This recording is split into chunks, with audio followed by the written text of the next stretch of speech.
मृत्यु के बाद क्या होता है? जब किसी की मृत्यु हो जाती है, मृत्यु के बाद हमारे साथ क्या होता है पता है आपको? सभी को पता होना चाहिए कि हमारी जब मृत्यु होगी, मृत्यु के बाद हमारे साथ क्या क्या होगा, ये जानना बहुत जरूरी है। क्या होता है जब मृत्यु निकट होती है? जब मृत्यु निकट होती है तो यमराज के यमदूत दिखने लगते हैं। तो देखना, मृत्यु के समय जब भी कोई मृत्यु होती है, उससे जस्ट पहले मृत्यु का समय वो चिल्लाता है, चीखता है, डरता है,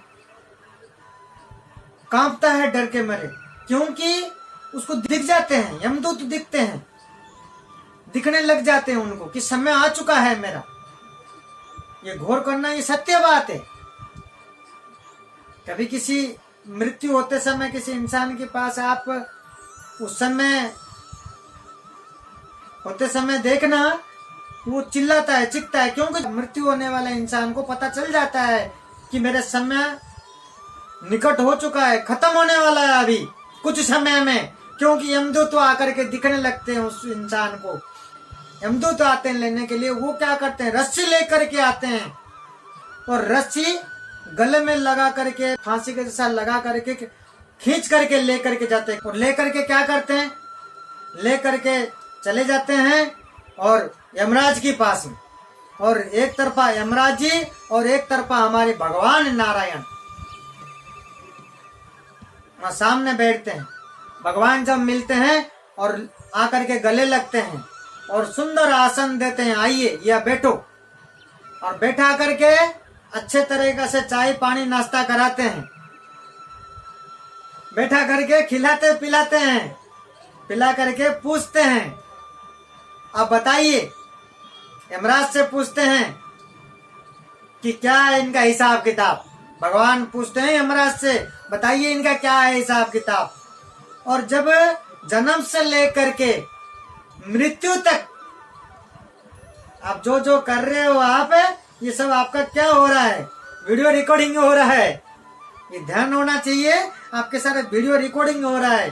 बंद कमरे में भी जो करते हो ये रिकॉर्डिंग हो रहा है।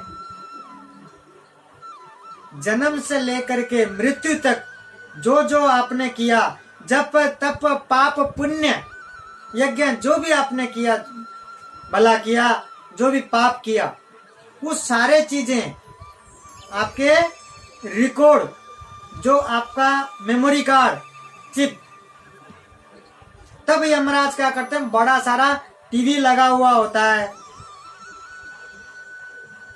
भगवान एक तरफ बैठे हैं और वो यमराज क्या करते हैं, वो मेमोरी कार्ड को उस टीवी में लगा देते हैं और पूरी पिक्चर सामने चलता रहता है और भगवान देखते रहते हैं उस समय में।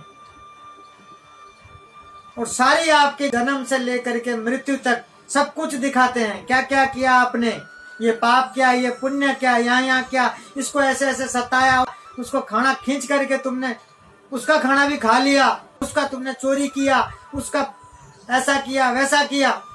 तो सारे पिक्चर देखने के बाद भगवान देखते हैं उसी मृत्यु इंसान की तरफ, अच्छा ये करके आया। तब वो जो इंसान है, भगवान देखने के बाद जब पूछते हैं, वो मृत्यु व्यक्ति भगवान के चरणों में गिर पड़ता है,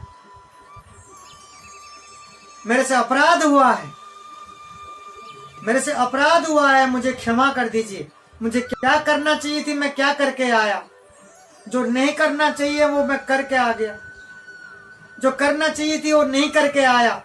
तो सब कुछ देखते हैं। वो मृत्यु जो व्यक्ति है, जो मृत्यु हो चुका है, वो भी देखता है, यमराज भी देखते हैं और भगवान भी देखते हैं। तो सब कुछ देखने के बाद उसको पता चलता है मैंने कितना गलत किया, भगवान के चरणों पे गिर पड़ता है, अपराध हुआ, मुझे क्षमा कर।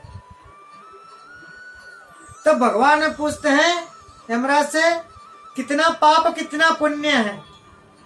तब यमराज बताते हैं भगवान को, प्रभु ये 5 किलो तो पाप किया इसने, कितना 5 किलो तो पाप किया और पुण्य क्या किया?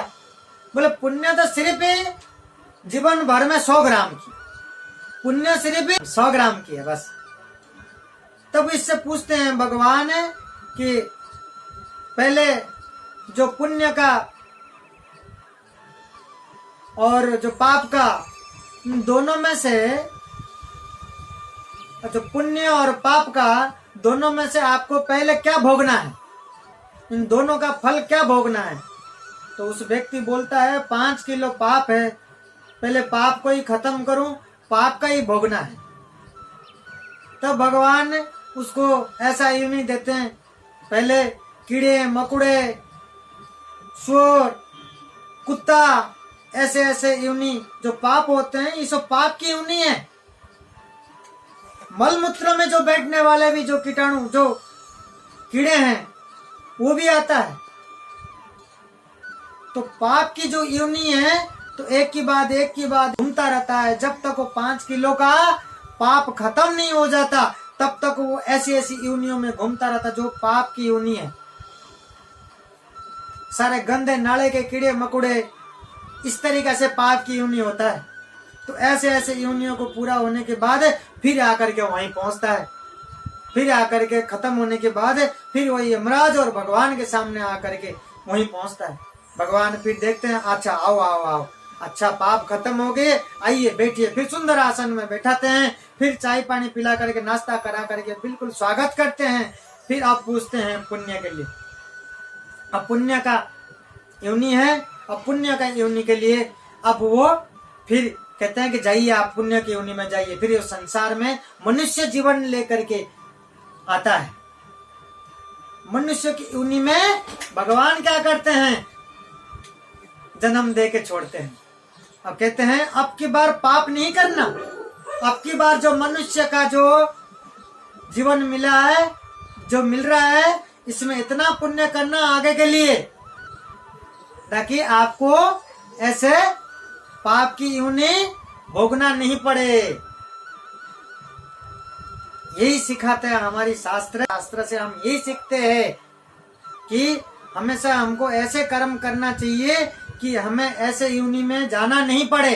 तो हमेशा ऐसे हमें करना चाहिए, क्योंकि भगवान कहते हैं मनुष्य का यूनि है, हमें बार बार नहीं मिलता ऐसी यूनि को। 84 लाख यूनि के बाद मनुष्य का यूनि में हम आए हैं, इसी संसार में आए हैं मनुष्य जन्म लेकर के।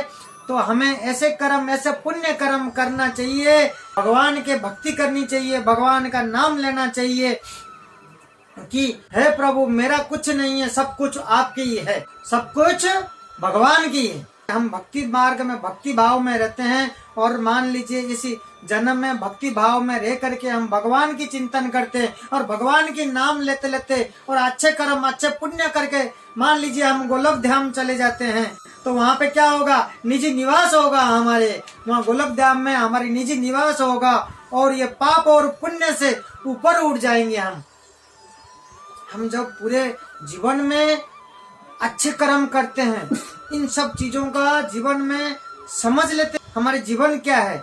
तो जीवन को समझ करके हम अच्छे कर्म करते हैं, पुण्य करते हैं, और भगवान के चिंतन करते हैं, भगवान के नाम लेते हैं, और भगवान के भक्त बन जाते हैं। हम भगवान की भक्ति करते हैं, तो गोलोक धाम प्राप्त होता है। तो गोलोक धाम प्राप्त होने से क्या होगा? हमारी वहाँ पे निजी ध्यान होगा, और निजी ध्यान जब होता है तो हम पाप और पुण्य के चक्कर से हम जो ये बार बार योनि में फंसते रहते हैं, ये चक्कर व्यू में, ये जो जीवन चक्कर का, इस चक्कर से हम ऊपर उठ जाते हैं। और जब ऊपर उठ जाते हैं, जब हमें मुक्ति मिलता है, तो इसको कहते हैं, ये हमारे क्या होता है? मोक्ष होता है। ये हमें जीवन में ध्यान रखना चाहिए, हमारे कर्मों का खास करके। हम जो ये जन्म लेकर के आए, हमें समझना चाहिए कि हम कितना योनि के बाद, कितना तड़प तड़प के, कितना हमें ऐसे ऐसे योनियों से पार होकर के हमें ये मनुष्य जन्म मिला है। तो हमारे कर्म को जानना बहुत जरूरी है। कितने कम से कम उम्र में हम इसको जान लेते हैं, ये समझ लीजिए कि आपको इस जन्म मृत्यु से आप ऊपर उठ जाएंगे। तो ये सब चीजें किसके? मेरे हाथ में है। किसको करना है? आपको करना है। जानना कहाँ से? भक्ति से, भक्ति मार्ग से, भगवान के कही हुई बातें से। कहाँ से? गीता भागवत से हमारे। तो इसको अध्ययन करें और इसको हमारे जीवन के बारे में जानने की कोशिश करें और हमेशा सदा भक्ति मार्ग में ही चलें, भगवान के कही हुई बातें को ही मान के चले।